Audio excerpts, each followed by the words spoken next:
I'm Jeff Matlow. Welcome to the best leadership podcast ever.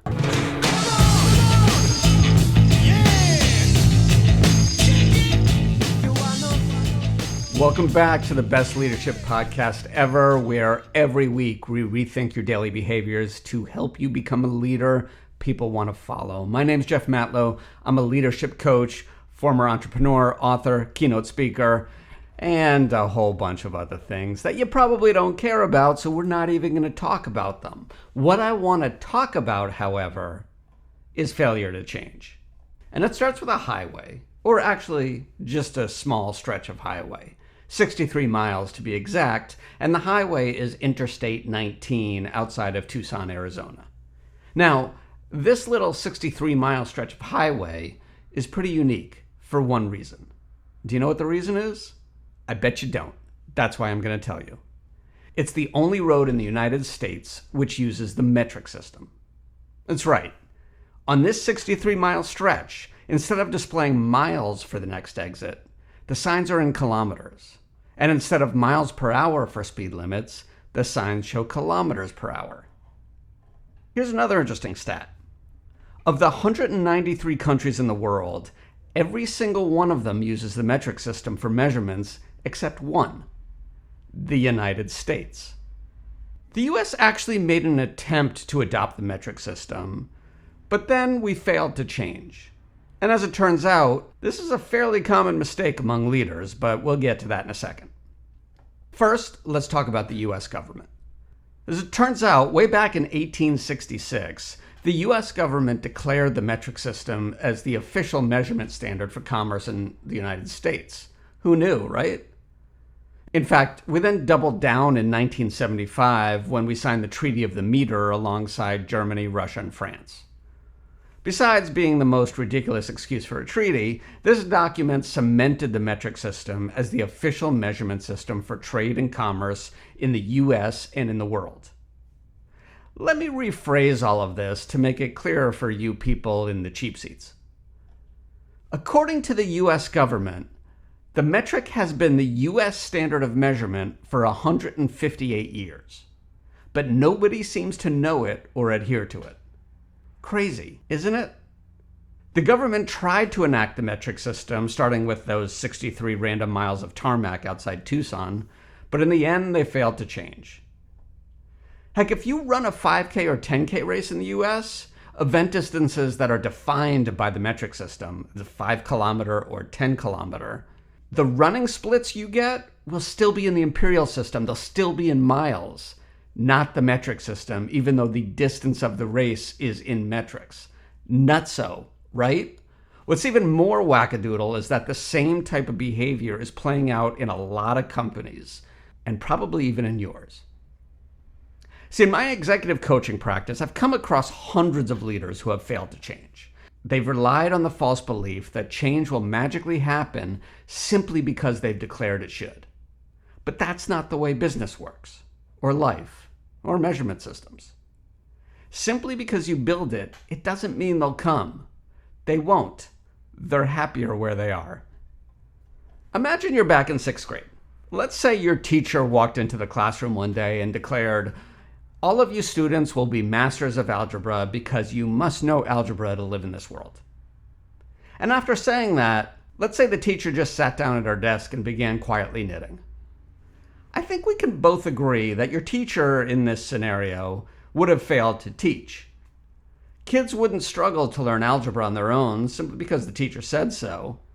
In fact, you and your classmates most likely would have remained confused about what should actually happen next, how it should happen, and why you should even care when the teacher clearly doesn't.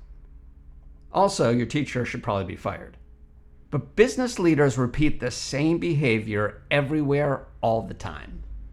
Let me give you an example. I often get hired to help companies transform their culture into ones of higher productivity and rapid growth. And recently, I was brought in to do that with a $10 million marketing agency.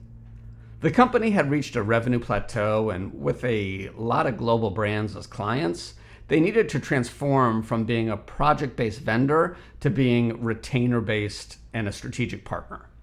Not a problem. I've done this a boatload of times for a truckload of companies, and I felt confident I could guide them through the process of change without much effort. I spent a lot of time with the company assessing strategy and operations. I led the development of their mission, vision, and core values, and I worked with a leadership team to actually create the path to success. And I put together the presentation to document the transformation and that roadmap to success. I gotta say, the CEO was excited about the new direction, and he seemed to be taking ownership of it. He even led an all-hands meeting where he excitedly announced the rollout of this new direction, including the importance of the change and what it would mean to everybody going forward. It seemed great. The company was on track. The employees were happy. Yay. All the CEO had to do from there was to make sure the team executed the roadmap.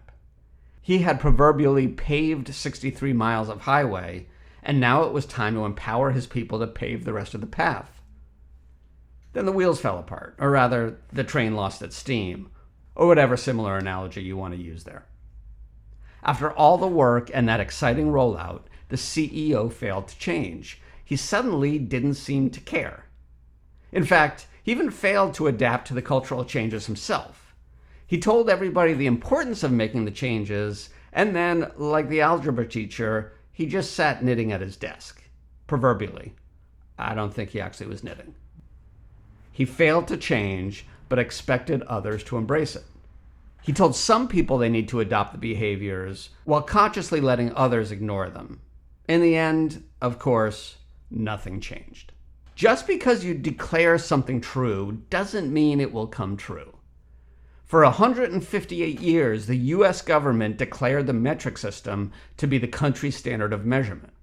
But without a clear plan, an ongoing commitment from leadership, and at least a modicum of accountability, we failed to change. Change is hard. I get it. It can be divisive. Whatever the change is, not everybody is guaranteed to like it. That means change has risk, and risk is scary. Meaningful change requires more than just declarations or good intentions. It requires consistent action and a commitment to see it through. Planning the road is easy. Paving the road is where the real work occurs.